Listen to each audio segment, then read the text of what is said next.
Mas, ini loh, Mbak Rini juga ya, anakku itu tanya. Tanya apa? Pak, ini loh Pak, kalau aku di sekolah kan diajari tentang evolusi manusia. Lah manusia itu sebenarnya dari manusia purba, tapi kalau di Alkitab itu katanya dari Adam dan Hawa. Loh lah aku yang nerangkan ke anakku toh, yo sing bener itu ya gurumu kalau manusia itu evolusi. Jadi dari manusia purba. Nah, menurut jenengan gimana Pak? Loh ya kalau saya itu, saya baca di Alkitab Kejadian awal, Adam Hawa lah. Yo. Masa manusia purba? Nah ini di Sangiran ditemukan loh manusia purba.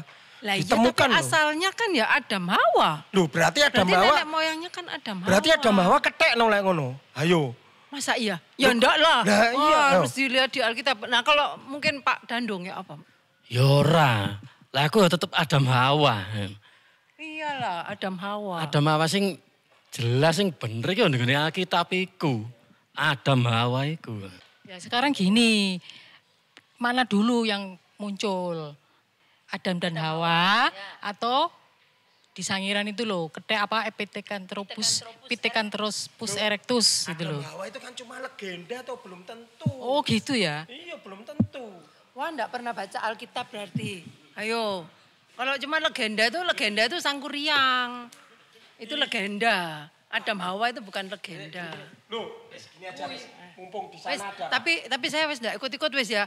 Pak Danang, Pak Matius sama Mbak Dina saja. Gini itu loh, mumpung ada Pak Krista sama Pak Gideon wis. Kita tanya aja. Oh iya. Ayo kita ke sana. Engkel-engkelan gitu loh, enggak enak. Oke. Mana dulu ya? Ayo kita datang ke sana yuk. Lah wong wis kedek panggung kene lho. Sudah dari tadi saya di sini. Ya. Kami sungkan Pak sama dewa-dewa kan sungkan.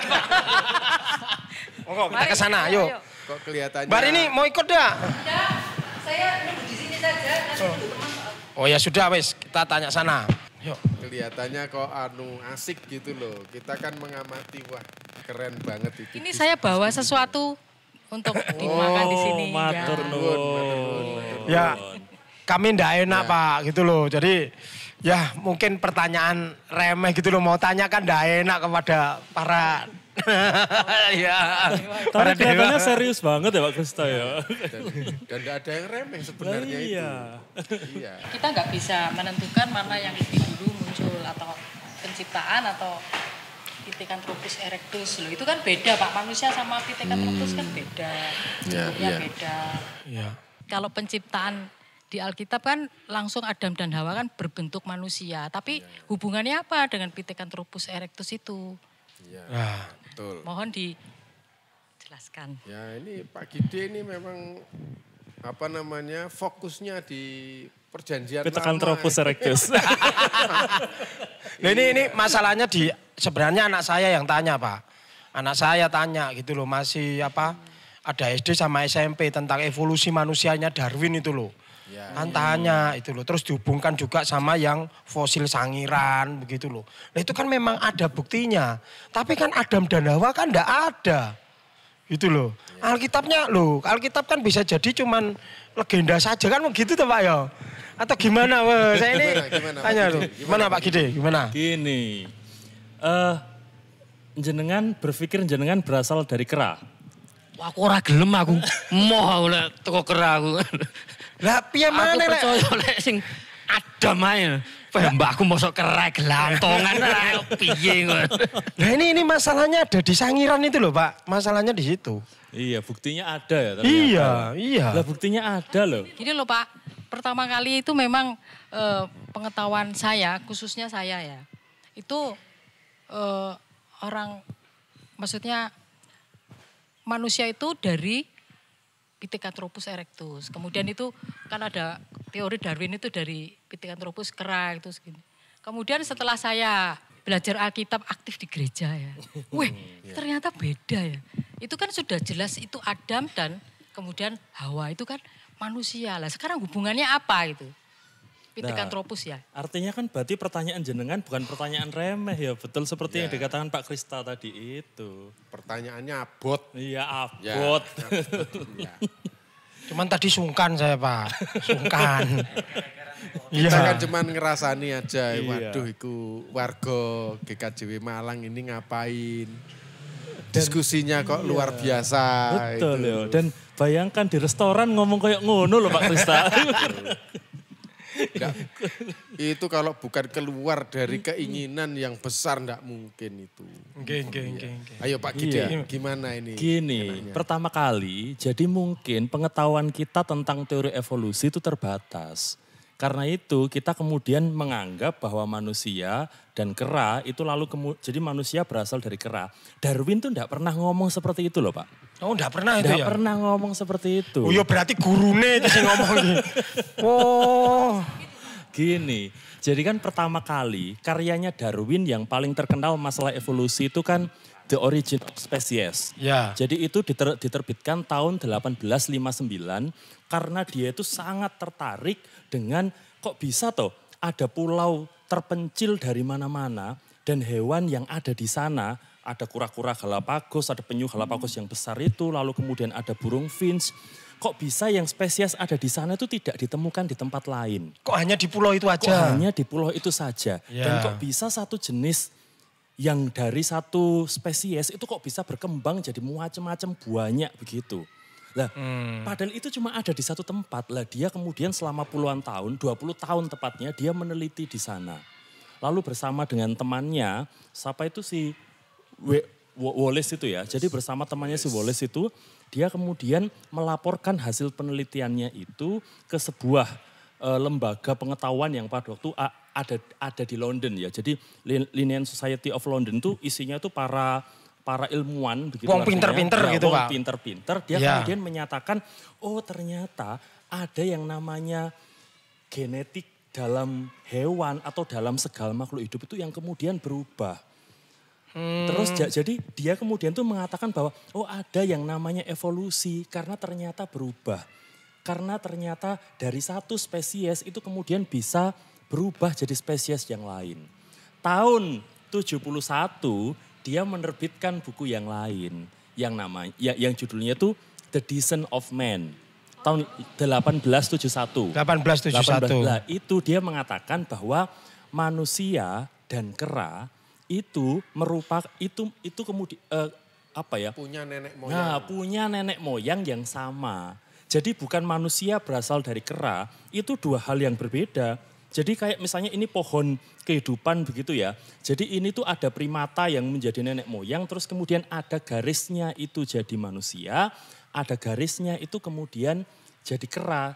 Yang bisa bermutasi itu bukan kera, tapi itu spesies. Kera itu kan ini, kera itu kan ordo kalau dalam bahasa biologi.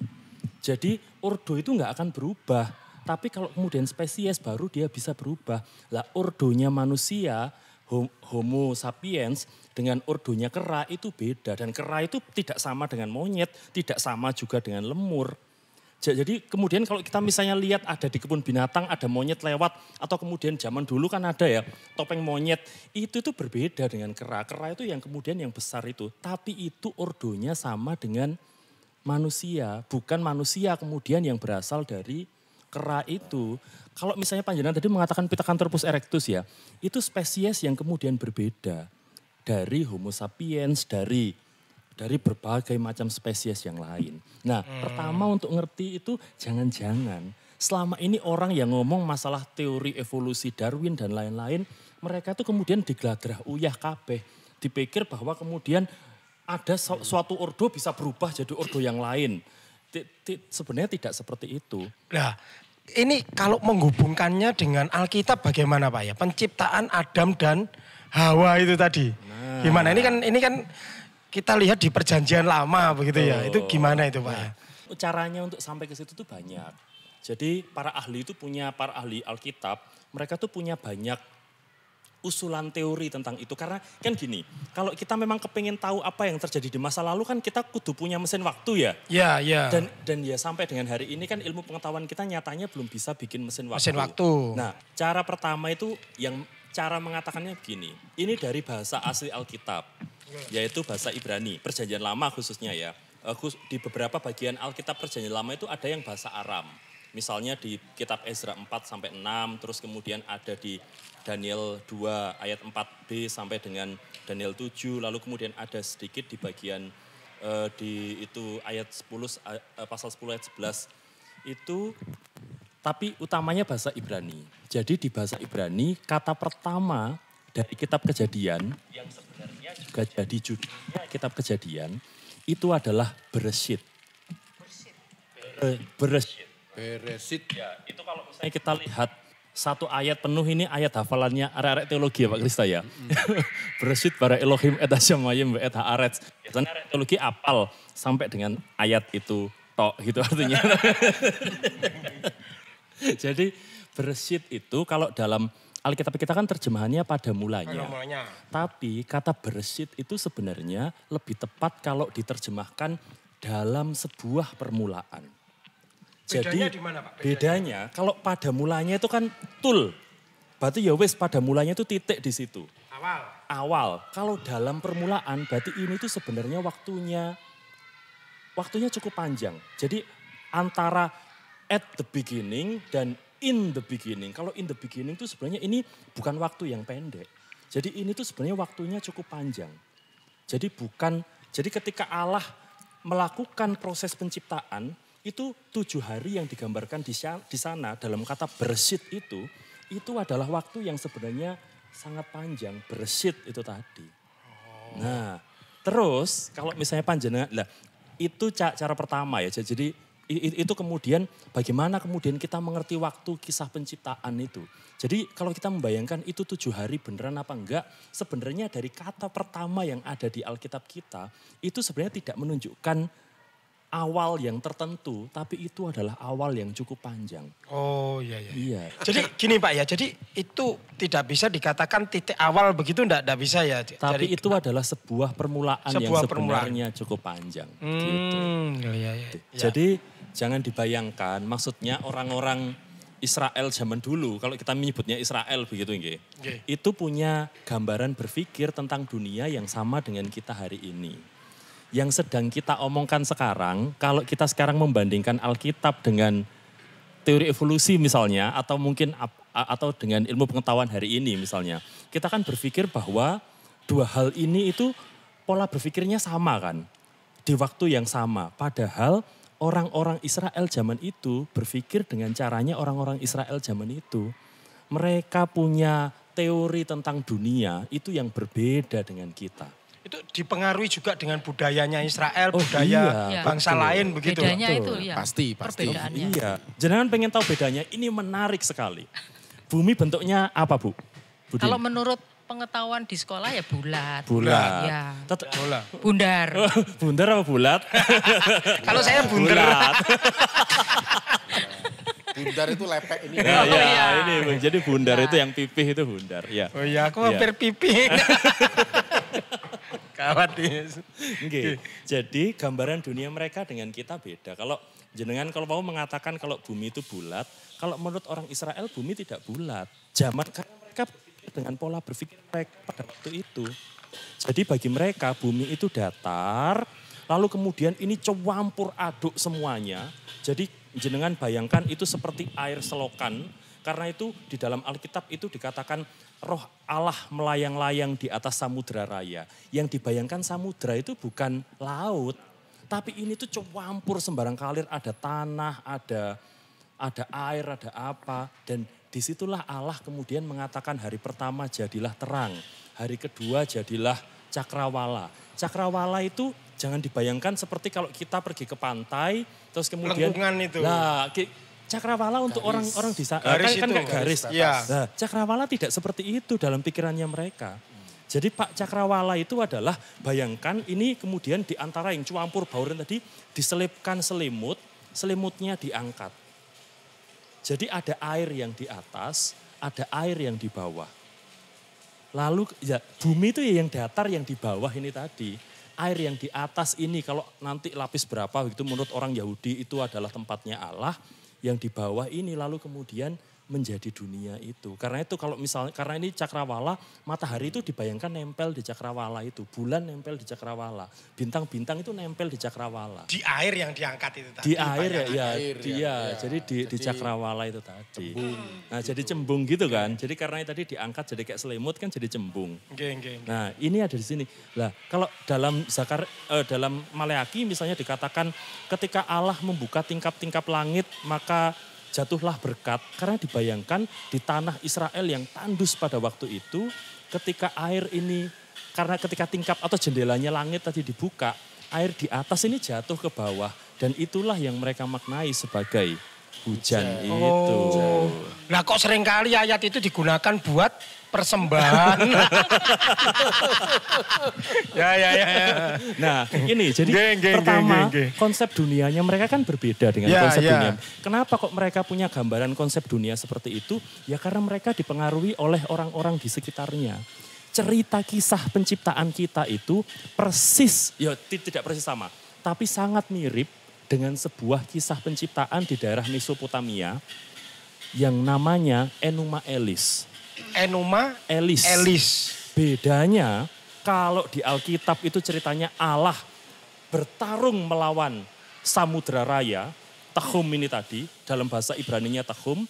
Di dalam Enuma Elis, Marduk berperang melawan Tiamat. Diceritakan juga di situ ada hari yang pertama, hari kedua, hari. Jadi Tuhannya Marduk begitu maksudnya? Kalau dalam agama Mesopotamia begitu. Nah ini tadi bertarung akhirnya yang menang siapa? Yang menang adalah Marduk. Ya. Tiamat kalah. Kalau misalnya di tempat kita wujud kemenangan Allah itu adalah melalui penciptaannya itu. Dan penciptaan itu yang kemudian menjadikan dunia menjadi indah seperti sekarang itu. Jadi konsep mereka sangat dipengaruhi oleh pola berpikir mereka hari itu, sangat dipengaruhi oleh dunia di sekitar mereka waktu itu. Dan ini kan persis kayak orang Jawa ketika mereka memasukkan cara budaya Jawa dan mengajarkannya kepada orang-orang Jawa kan juga dengan cara berpikir Jawa dan mengadopsi yang ada di sekitarnya juga. Terkait manusia bagaimana? Ya sama, karena memang pola berpikir mereka pada waktu itu mereka menghayati manusia itu adalah yang diciptakan Tuhan paling terakhir untuk menjaga kehidupan yang telah diciptakan Allah ini tadi. Oh itu tadi yang dikatakan Pak Gideon itu kan penciptaan itu ada di mana ya? Di Kejadian ya? Kejadian. Nah, terus saya ada pertanyaan ini masuk ya. Kitab Kejadian itu sebenarnya yang nulis itu siapa ya? Kok bisa... kan orang Israel zaman dulu katanya. Kan orang Israel zaman dulu kan banyak. Yeah. Nah yang menulis sampai dijadikan sebuah Injil itu. Sebuah kitab. Yeah. Ya, kitab suci Kejadian itu. Penciptaan yang sampai detail sekali itu kira-kira siapa ya Pak ya? Kalau menurut itu kan Musa. Tapi yang anehnya Musa itu meninggal begitu. Kok bisa menyelesaikan kitab Taurat begitu loh maksudnya. Loh kok sana dulu kan Kejadian aja. Iya kan kalau dia bisa tahu segala-galanya gitu. Betul ya. Terus sampai kemudian dia meninggal, kitabnya masih nulis sendiri. Iya, gitu, nulis sendiri gitu loh. Kan katanya Taurat Musa begitu loh. Iya. Apalagi kan manusia diciptakan pada hari yang ke-6 ya, yang terakhir. Ya, iya. Ya, terus kok iso nyeritakno hari pertama, kedua, ketiga itu bagaimana itu? Kalau saya boleh nyimpulkan dikit ya Pak ya. Tadi mungkin Musa juga lihat cerita dari Mesopotamia itu. Akhirnya dia buat menuliskan penciptaan itu seperti apa. Begitu. Dengan memberikan penghayatan imannya. Sehingga bukan lagi Marduk dan Tiamat, tetapi Allah dengan... Berarti Nun Sewu, Musa itu orang Israel berarti ya? Oh sebentar, ini sebentar dulu. Ada lagi, banyak sekali ya. Musa ini wong dampit. Dampit apa talun Pak?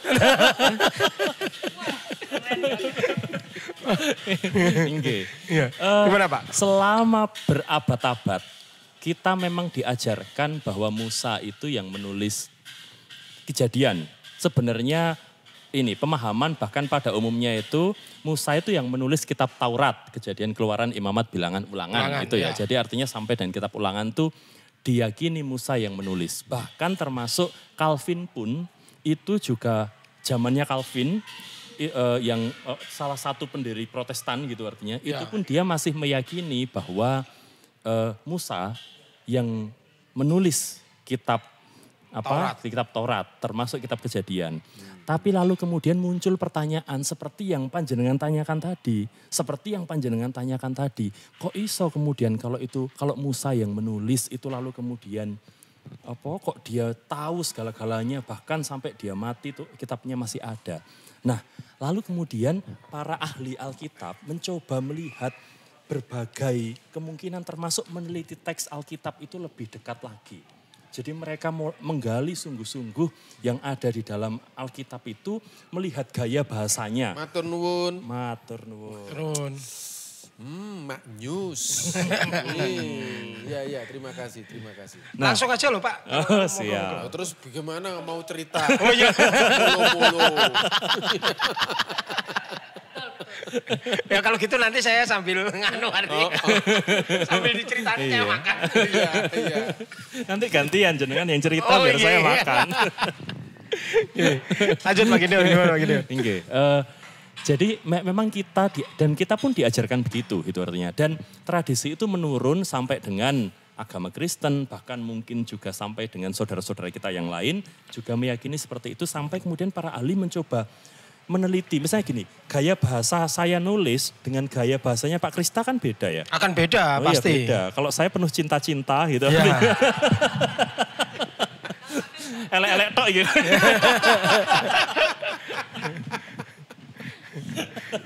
Nah, ternyata ditemukan bahwa paling sedikit kalau panjenengan membaca kisah penciptaan, Kejadian 1 ayat 1 sampai Kejadian 1 ayat 2, Kejadian pasal 1 sampai Kejadian pasal 2, ada gaya penceritaan yang sangat berbeda. Dan itu berhenti di Kejadian 2 ayat 4a. Jadi Kejadian 1 sampai ayat 1 sampai 2 ayat 4a itu punya gaya bahasa yang berbeda dengan Kejadian 2 ayat 4b sampai cerita Adam, Hawa dan seterusnya. Nanti beda lagi gaya bahasanya dengan ketika kita membaca kitab Ulangan. Beda lagi gaya bahasanya ketika menceritakan tentang Yusuf. Beda lagi gaya bahasanya. Terus kemudian orang jadi berpikir, gak mungkin nek wong siji nulis, gaya bahasanya berbeda-beda semua. Gak mungkin kalau orang satu nulis, dia kemudian bisa punya pengetahuan yang macam-macam tadi itu. Lalu kemudian akhirnya orang mulai berpikir, ini mesti bukan cuma satu orang yang menulis. Ini pasti ada kumpulan orang yang menulis. Ini pasti beberapa kelompok yang berbeda-beda yang kemudian menulis. Dan akhirnya mereka kemudian mulai abad ke-18 tepatnya, tahun 1780, salah seorang teolog yang dia juga belajar biblika dengan sungguh-sungguh, dia adalah Johann Eichhorn. Jadi Johann Eichhorn itu kemudian mengatakan bahwa kemungkinan yang menulis ini 4 kelompok yang berbeda. Yang di Kejadian sampai Ulangan. Bahkan sampai kitab Yosua sebenarnya, tanpa kitab Rut gitu. Karena kan urutannya berbeda ya, kitab kita dengan kitab di agama Yahudi itu. Nah, yang menulis Kejadian 1 sampai Kejadian 2 ayat 4a, itu mungkin kelompok yang berbeda dengan yang menulis Kejadian 2 ayat 4b sampai berikutnya. Sederhananya gini, di Kejadian 1 ayat 26, penciptaan manusia sudah diceritakan di sana. Tapi di Kejadian 2 baru Allah menciptakan Adam dan menciptakan Hawa. Jadi mungkin ini adalah 2 kelompok yang berbeda yang mereka sebenarnya saling menyumbangkan pikirannya supaya teologi mereka bisa menjadi semakin kaya. Adam dan Hawa itu kan Kejadian 2. Ya. Kalau di Kejadian 1 tidak ada Adam dan Hawa. Memungkinkan enggak Pak kalau di Kejadian 1 itu hanya cuplikannya saja, dan Kejadian 2 itu penjelasannya.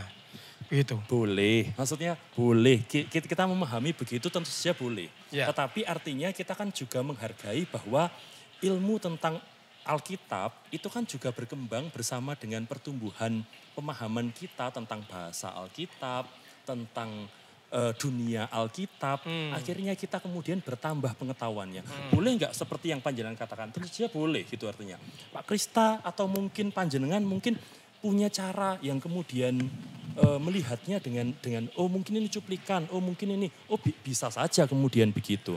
Tetapi yang menarik kalau panjenengan perhatikan, dua kisah penciptaan ini sama sekali berbeda. Jadi kalau yang di bagian awal tuh Allah menciptakan 6 hari, pada hari ke-7 dia berhenti, gitu artinya.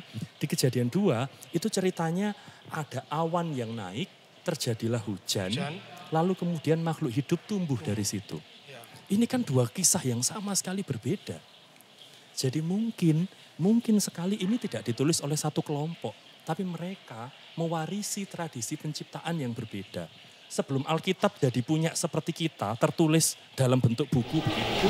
Kan Alkitab itu diciptakan dengan bahasa begitu artinya. Nah biasa kalau kita cerita zamannya mbah-mbah kita dulu, artinya versinya kan bisa jadi sangat kaya dan sangat berat.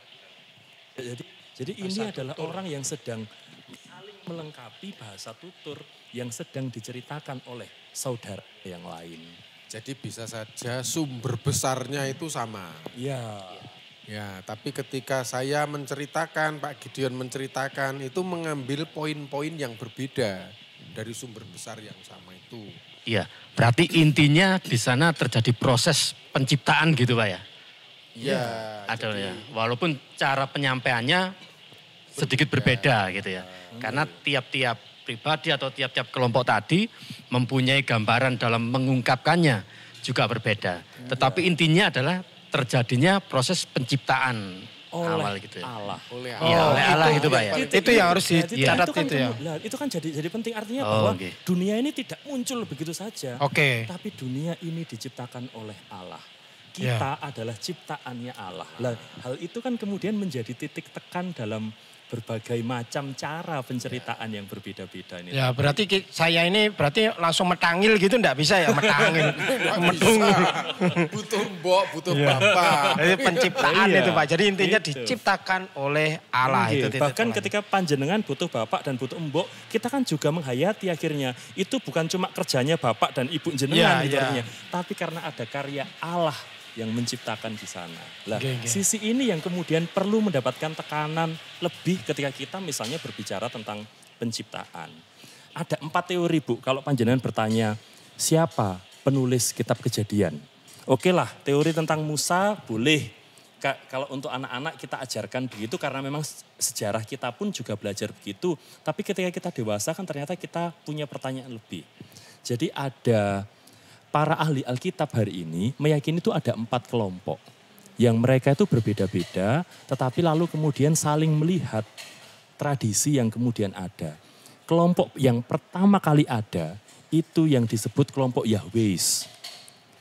Kelompok Yahwes. Cirinya adalah mereka menyebut Tuhan dengan nama Yahweh.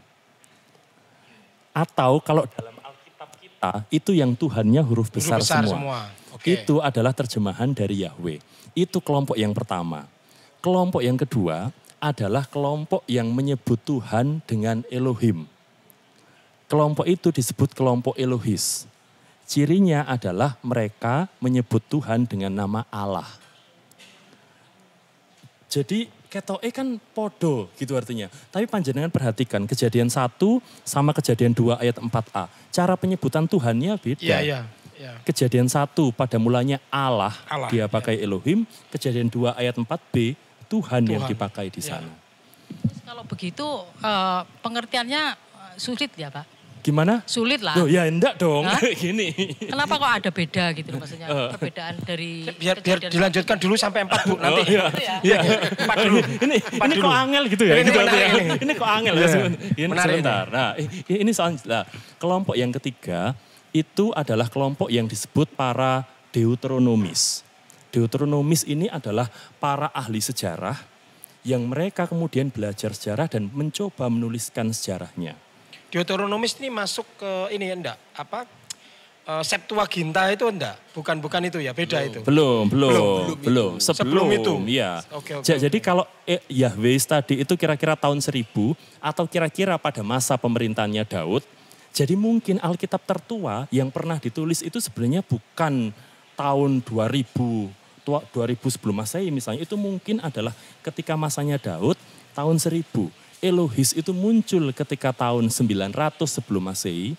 Kelompok Deuteronomis ini adalah ketika mereka setelah dibuang dari pembuangan. Jadi ketika mereka berada di pembuangan kan mereka tidak bisa beribadah di bait Allah. Lalu kemudian akhirnya mereka kemudian membentuk kelompok-kelompok di kelompok doa-doa di sinagoge-sinagoge itu dipimpin oleh para imam. Bersama dengan itu tumbuhlah kelompok yang namanya Deuteronomis. Teologinya khas. Siapa yang salah dia dapat kutuk, siapa yang benar dia dapat berkat. Itu tidak kita dapatkan dalam cara berpikir Yahweh atau Elohis misalnya. Kelompok yang keempat itu kelompok para imam. Yang dia itu punya penekanan pada hari Sabat misalnya. Karena dia kelompok para imam disebut kelompok pristis atau kelompok pris biasanya.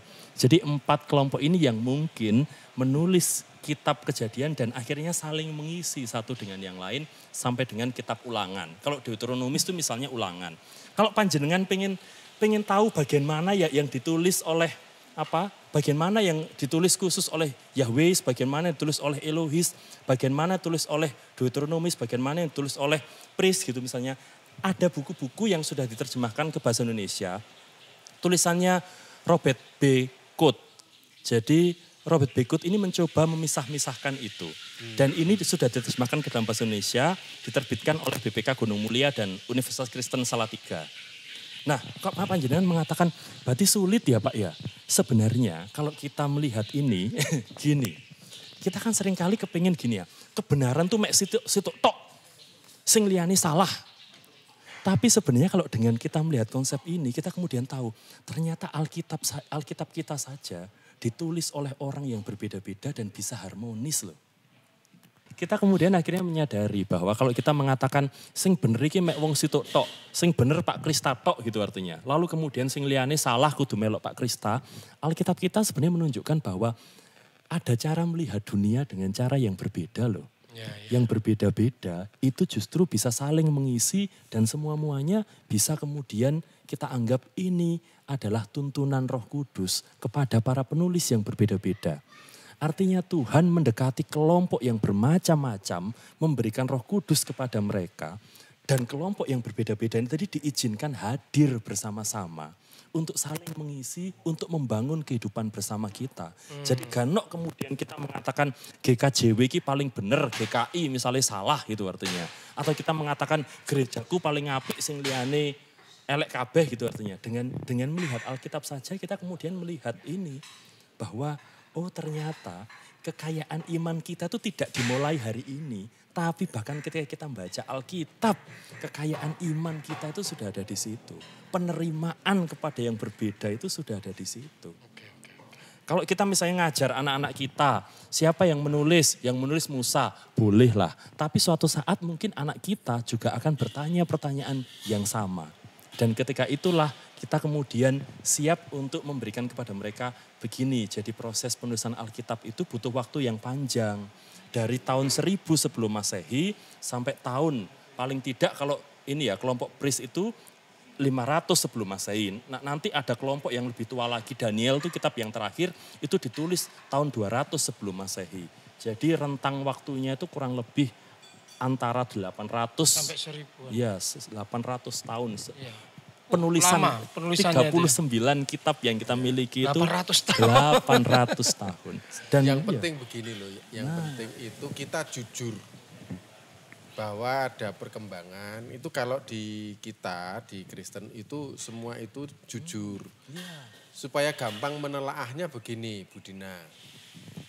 Kalau misalnya ada ponaan kita kelas misalnya dia masih TK, tanya, Pak D, saya ini asalnya dari mana? Nah, misalnya ditanya begitu. Kan tidak mungkin kita menjelaskan dulu bapak sama ibu, ya sir-siran, lalu ngelamar, kan tidak mungkin. Ya. Nah, ada banyak cara untuk menjelaskan ke dia. Oh, dulu kamu ada cerita dibawa bangau. Nah, dikirim ke bapak ya sama ibu yang sudah menikah. Ijole susuk Lombok. Ada lagi yang cerita, oh dulu ketika melihat Bapak dan Ibu sudah menikah, Tuhan itu turun, kami dikasih hadiah. Kamu itu hadiah dari Tuhan. Ada banyak cara menjelaskan kepada anak-anak kita. Kenapa kok kita tidak menjelaskan, kamu itu adalah gabungan ovum yang dibuahi oleh spermatozoa. Kenapa kok tidak cerita begitu? Belum waktunya mungkin Pak ya. Bukan hanya belum waktunya, anak itu nggak akan mengerti. Oh iya. Pikirannya belum gaduk sampai sana. Iya. Itu sama. Kalau kita saja ngerti cara menjelaskan kayak gitu, apalagi Tuhan yang maha kuasa. Pengakuan iman rasuli kita itu jelas. Kawula pitados dumateng Allah Sang Rama ingkang maha kawasa ingkang nitahaken langit kalian bumi. Jadi Tuhan itu maha kuasa. Kalau kita tahu cara berkomunikasi dengan anak kita, lebih-lebih Tuhan bagaimana berkomunikasi dengan orang-orang zaman dulu. Yang belum ngerti bumi bulat, yang belum ngerti HP, belum ngerti komputer, belum ngerti kalau hujan itu terjadi karena ada uap air yang naik, kumpul jadi awan, terus jatuh jadi air. Mereka belum ngerti, maka dibuatlah atau dipakailah cara melalui pinjam dongengannya Marduk sama Tiamat tadi. Tapi yang paling penting di sini adalah yang difokuskan adalah Allah. Yang menciptakan itu tadi. Yang menciptakan. Misalnya penciptaan manusia itu didetailkan oleh Tuhan. Alkitab kita yang segini nggak akan cukup. Misalnya Tuhan tuh terus terang ya kepada penulis Alkitab pada zaman itu. Pada mulanya saya menciptakan string. Nah string itu menurut teori zaman sekarang adalah bagian terkecil. Iya, zat terkecil. Zat terkecil. String ini yang model ini ku gabung-gabung jadi quark. Quark ku gabung-gabung jadi boson. Boson ini ku gabung-gabung lagi, ada yang jadi elektron, ada yang jadi, wah ya ndak habis-habis. Alkitab kita itu bisa panjang sekali mulai dari GKJW Talun sampai alun-alun. Tebalnya. Tebalnya Pak ya? Itu baru kejadian. Baru kejadian aja. Itu baru kejadian pasal 1 dan pasal 2. Nah orang zaman itu juga diceritain gitu. Ikut untung lek gak gendeng. Iya, untuk mempermudah itu bahwa Tuhan itulah yang menciptakan segalanya termasuk manusia. Oh ada kisahnya, ada hikayat dari Mesopotamia diambil tapi diberikan penekanan kepada Tuhan. Tuhan ya. Nah itu, yang lain juga begitu. Jadi itu sebenarnya untuk mempermudah berpikir. Juga penciptaan manusia. Dulu sebelum kamu itu ada yang namanya Meganthropus paleojavanicus, ada Pithecanthropus erectus, Pithecanthropus mojokertensis. Orang zaman dulu kalau dikasih kayak begitu, pecah kepalanya. Yang penting aku kudu turunannya ketek lo ya. Mau aku ya. Beda ordonya. Kalau panjenengan kan is the best. Ya, kalau saya kan is bedes. Enggak. Nah, dengan penjelasan Pak Kristen tadi akhirnya kita nggak selalu harus mempertentangkan antara Alkitab kita dengan ilmu pengetahuan. Karena itulah cara Allah kemudian bertutur bersama dengan waktu. Awalnya dia bertutur dengan sederhana dengan caranya orang-orang. Ya mungkin tidak sederhana juga tapi dengan caranya orang-orang sana. Ditambahkan lagi dengan cara ini, ditambahkan lagi dengan ilmu pengetahuan. Sehingga ini sebenarnya saling melengkapi kehidupan bersama dan pemahaman kita akhirnya. Karena di Alkitab itu zamannya belum ada HP, maka tidak diceritakan sama sekali di situ bahwa Musa di WA oleh Tuhan, nggak ada. Memang belum zamannya. Update TikTok. Iya. Itu. Bayangkan Musa sama Allah di atas. Itu misalnya. Seru ya. Iya. Saya Musa, apa Tuhan? Ayo gawe bumerang. Wah seru. Iya. Dam ayo Iya. gawe bumerang. Wah gawat. Ya, ini jadi kalau tadi kan juga merunut juga kan kita belum Pak Gideon belum menjelaskan tentang ini Adam sama Hawa itu loh Pak. Jadi itu memang ada ataukah hanya simbolik saja? Karena di Kejadian kan juga ada istilahnya anak-anak Allah, Tuhan menciptakan anak-anak Allah. Nah itu untuk mengkorelasikannya itu gimana Pak sebenarnya untuk seperti itu? Berbagai kelompok Kristen punya pandangan yang berbeda-beda tentang cara melihat Alkitab. Oh gitu. Jadi ada kelompok yang kemudian misalnya melihat Adam dan Hawa sungguh-sungguh ada. Ya. Tapi ada juga yang misalnya mengatakan Adam dan Hawa itu adalah representasi dari ciptaan Tuhan yang pertama gitu misalnya ya. Manusia yang pertama. Ya. Dan ya bisa karena kan memang cara orang memahami imannya kan bisa dengan cara apapun begitu artinya ya mungkin. Ada kemungkinan yang lain, yaitu bahwa Adam dan Hawa ini kalau kemudian kita balik ke cerita Mesopotamia, ternyata dalam kelanjutannya kisah mitologi Mesopotamia itu tadi, juga ada cerita yang mirip tentang dua orang dewa yang mereka diletakkan di sebuah taman. Ini adalah cerita tentang Enki.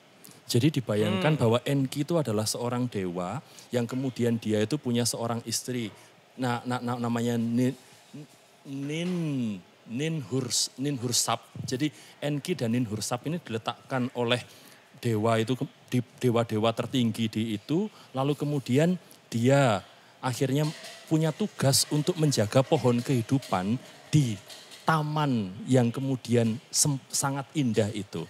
Nah cerita ini agaknya juga mempengaruhi para penulis Alkitab pada waktu itu dan mereka membahasakannya kembali dengan cara iman mereka. Kemudian untuk menceritakan tentang kisah kehidupan Adam dan Hawa di tempat di mana Tuhan meletakkan mereka di Eden itu.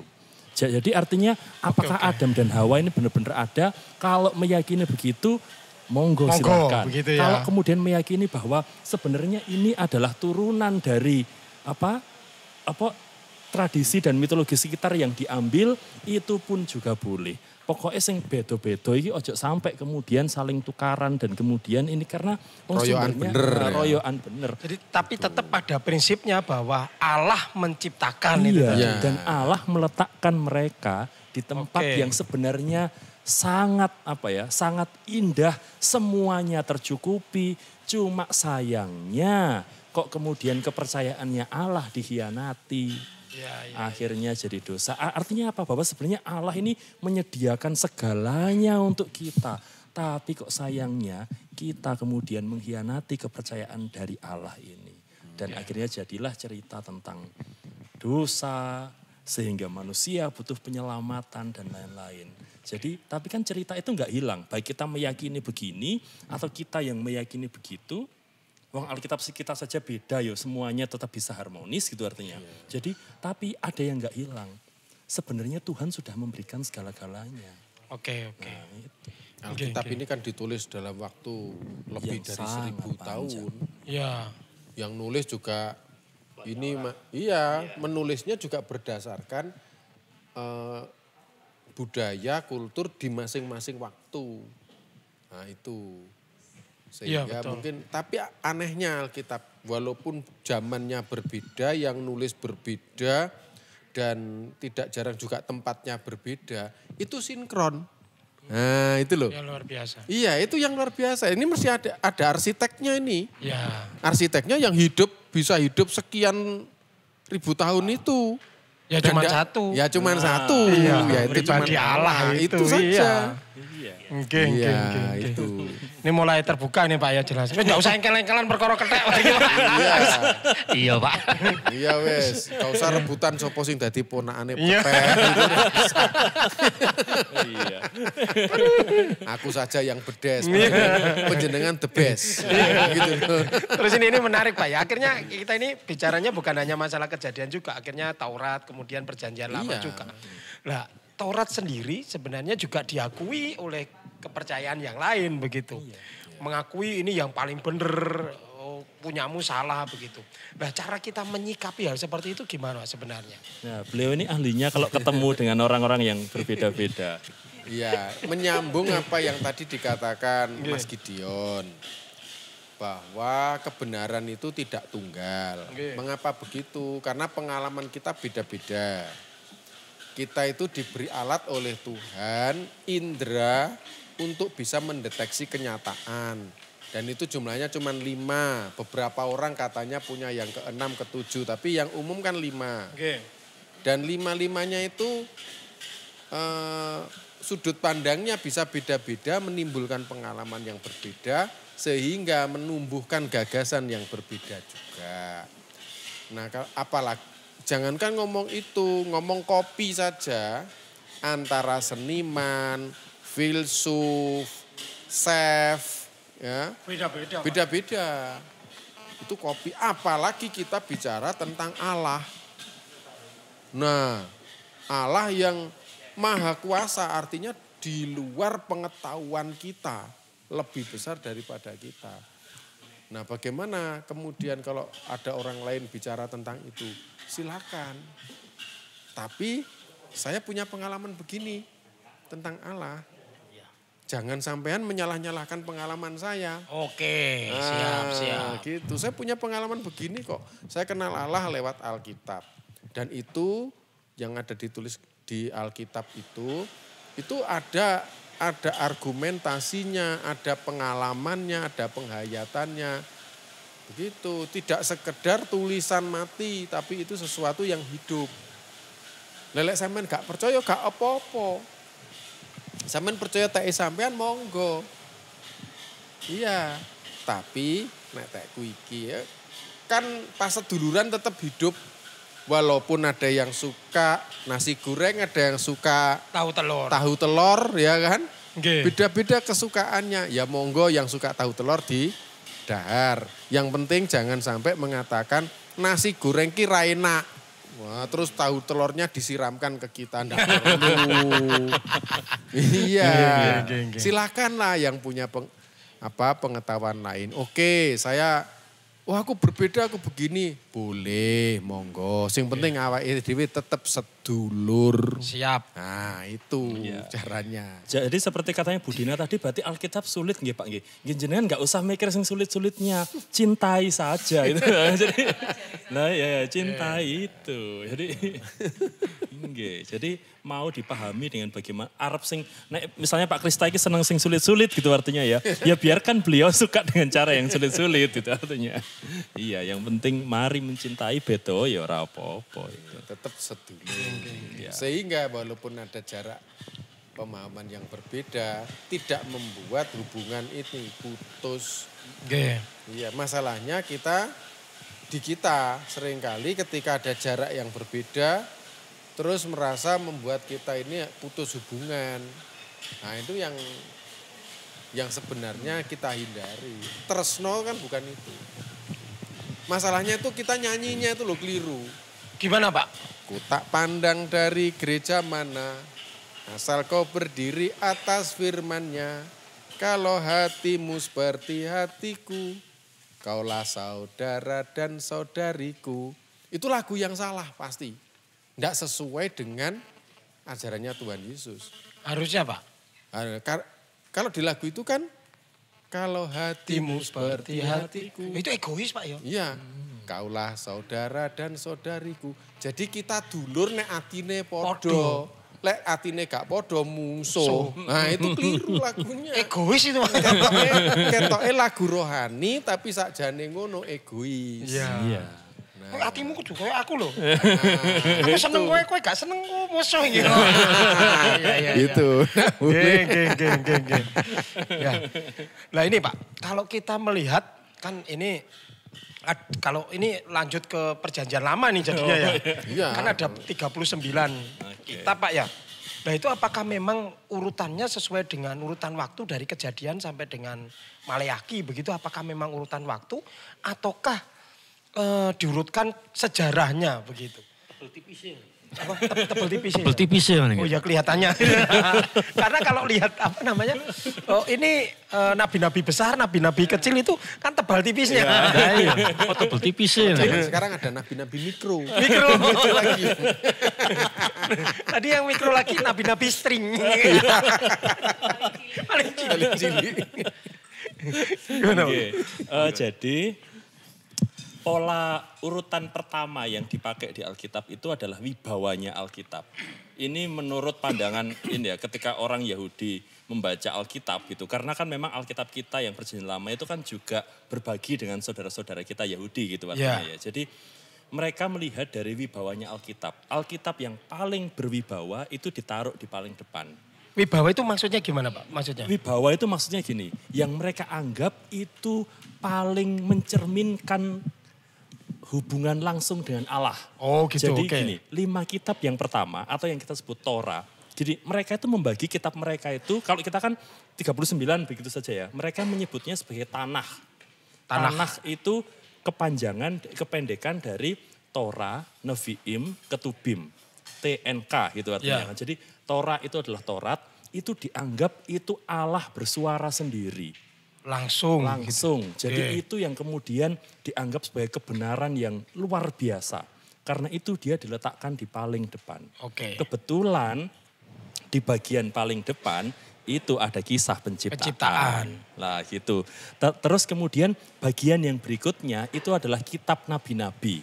Karena apa? Karena Allah bersuara melalui para nabi. Dan itu kemudian diletakkan di urutan yang bukan bahwa kemudian lebih rendah, tidak. Tapi ini kan bukan Allah langsung yang bersuara. Kalau Allah langsung yang bersuara kan berarti paling berwibawa kan. Nah karena ini nabi yang bersuara menyuarakan suara Allah, dia diletakkan kedua. Yang namanya ketubim atau kitab-kitab itu adalah refleksi manusia. Nyanyian dari pemahaman mereka. Mazmur itu Pak. Mazmur itu diletakkan di bagian ketiga. Kalau panjenengan membaca kitab Ibrani dalam bentuk yang asli, ya yang maksudnya dalam urutannya menurut orang Yahudi gitu artinya, urutannya begitu. Jadi bagian Mazmur, Ayub, terus kemudian Pengkhotbah karena mereka adalah merupakan lebih refleksi, itu kemudian di bagian-bagian terakhir.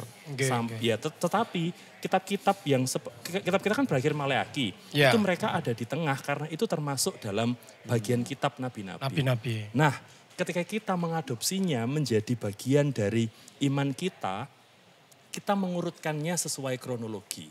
Jadi tadi yang awalnya itu urutannya berdasarkan wibawa, kita mengurutkannya lalu kemudian berdasarkan kronologi. Yang disebut kita itu siapa Pak? Kita itu orang Kristen maksudnya. Jadi ini gereja maksudnya. Maksudnya itu di kitab suci atau? Di kitab suci kita kitab sekarang. Suci, kan? Ya, jadi di Alkitab kita sekarang itu kita menurutkannya kemudian berdasarkan kronologi.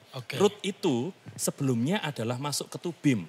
Jadi dia termasuk di bagian terakhir. Tapi Rut dipindah di bagian sebelum kitab Raja-Raja misalnya. Karena dia menceritakan tentang kisah sebelum Daud lahir. Karena Rut itu kan nenek moyangnya Daud gitu. Jadi dipindah ke situ. Kitab nabi-nabi yang kemudian itu dipindah ke belakang sesuai dengan waktunya mereka. Apakah mereka zaman sebelum dibuang ke Babel, apakah pada waktu dibuang ke Babel, atau sesudah dibuang ke Babel, lalu urutannya jadi begitu. Daniel yang kitab terakhir akhirnya dimasukkan kemudian lebih ke depan. Karena kita sekarang ini mencoba untuk melihatnya secara lebih kronologis supaya karya penciptaan Allah berdasarkan waktu ini kemudian menjadi lebih terbaca. Lalu dilanjutkan ceritanya dengan perjanjian baru. Jadi kan akhirnya kronologisnya jalan gitu. Walaupun perjanjian baru punya cara mengkanonisasikan yang berbeda. Iya. Saya tak berdoa makan dulu ya. Loh ini sudah saya makan ya. Ini saya sudah ditunggu orang tapi harus makan dulu. Iya. Monggo Pak, Iya, monggo. iya. Ini sedikit lagi Monggo, habis ini. dilanjut. Saya mungkin menikmati. Monggo, Ya, monggo. Iya. Jadi kalau begitu berarti kitab sekarang itu kronologi begitu Pak ya? Kita berusaha untuk Meruntutkan, sekronologis mungkin. gitu ya. Jadi kalau kitab perjanjian lama dalam bahasa aslinya, kalau panjenengan misalnya suatu saat belajar bahasa Ibrani gitu artinya ya, kitab terakhir itu adalah Tawarik. Jadi, Harusnya. Tawarik, iya. Tapi Tawarik dipindah sesudah Raja-Raja karena ceritanya mirip. Bahkan dua cerita ini seperti kitab yang saling bercermin satu Iya, dengan yang lain. iya. Alasannya adalah mencoba untuk lebih kronologis itu. Karena itu kalau ngobrol bareng pendeta sebelumnya itu Pak Krista bercerita ada jarak 300 tahun antara perjanjian lama dan perjanjian baru. Itu karena sesudah cerita disebutlah Maleaki atau kemudian penulisan kitab terakhir Daniel itu ada 300 tahun yang kemudian mereka akhirnya kemudian diisi oleh apokrip itu. Iya, apokrip namanya ya. Iya. Pak, itu saya dengar itu kitab Kejadian, setelah kitab Kejadian itu apa sih? Keluaran. Jadi Kejadian ke Keluaran itu saya dengar itu saya pernah melihat ulasan itu ada jeda waktu 400 tahun, betul lah itu. Gini, jadi Seperti yang di kitab perjanjian lama ke perjanjian baru kan 400 tahun. Nggih. Itu juga sama dengan itu tadi Kejadian ke Keluaran. Keluaran. Sebenarnya tidak tepat kalau misalnya disebut begitu. Karena kalau kita orang menerima Torah atau menerima Taurat itu sudah seperti satu bendel buku sendiri ketika mereka meyakini Taurat. Karena ini kan dianggap sebagai suaranya Allah yang paling punya wibawa tadi itu. Walaupun Taurat ini sebenarnya ditulis dalam jangka waktu yang panjang sampai dari masanya Daud tahun 1000 sebelum Masehi sampai dengan masa pembuangan, yaitu Kejadian 1 itu justru kemungkinan itu ditulis pada masa pembuangan, kira-kira tahun 500 sebelum Masehi. Jadi justru itu kemudian diletakkan pertama karena alasan kronologis tadi itu.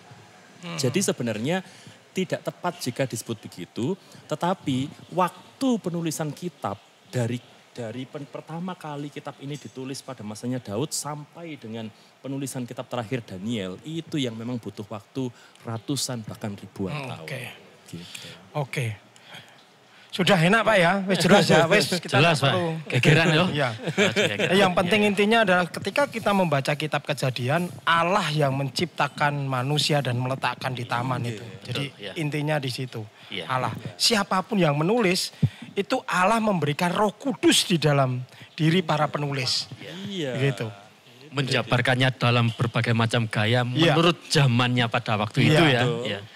Yang lebih meyakinkan lagi bahwa dari perbedaan penulisan tadi itu ya bergaya macam-macam, tetapi dalam satu sinkronisasi yang menerangkan bahwa proses penciptaan ya dan pemeliharaan. Iya, dan pemeliharaan sampai perjanjian baru yaitu penebusan Yesus Kristus. Iya, penebusan di sana dinubuatkan dinubuatkan sampai dengan pemenuhan Tuhan Yesus Kristus terjadi dengan satu karya Allah yang tidak pernah meninggalkan.